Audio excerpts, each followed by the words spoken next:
Comment naît un nouveau médicament? Au début, on a des patientes et des patients que la médecine n'a pas pu aider ou pas suffisamment jusqu'ici. Les entreprises pharmaceutiques cherchent à changer les choses. Le parcours d'un médicament du laboratoire aux patientes et patients est long et complexe. Le développement dure 12 ans en moyenne, coûte 2,6 milliards de dollars, est très risqué. 95% de toutes les tentatives échouent. Recherche fondamentale, durée 3 à 5 ans. En laboratoire, on étudie des cultures cellulaires pour analyser le rôle de certaines molécules dans une maladie. Les chercheurs visent à trouver sur les cellules des points d'accroche, targets, auxquels le principe actif d'un nouveau médicament peut se lier pour lutter contre la maladie. Ainsi, les chercheurs en laboratoire conçoivent et optimisent des substances qui ont une action ciblée sur une maladie.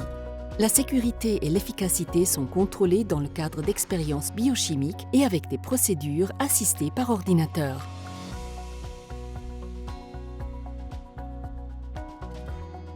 Phase préclinique, durée plus d'1 an.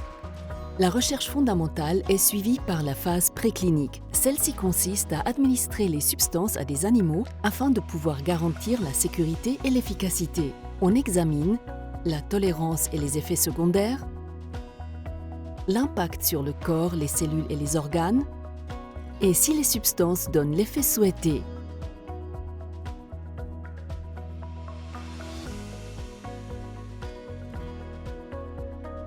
Phase clinique, durée 3 à 7 ans. Lors de la phase clinique, on administre pour la première fois les médicaments mis au point à des patientes et patients. On donne également au principe actif une forme adaptée pour qu'il puisse agir au mieux dans le corps, par exemple en comprimé, en pommade ou en solution injectable. On examine ici si le médicament est bien toléré, s'il agit et si le traitement donne de bons résultats. Phase 1. On vérifie d'abord si un petit groupe de personnes tolère bien le médicament. Phase 2. On donne le médicament à un plus grand groupe de patients pour contrôler s'il est efficace contre la maladie. Phase 3. Les bons résultats du traitement doivent à présent être confirmés sur un grand nombre de patientes et patients.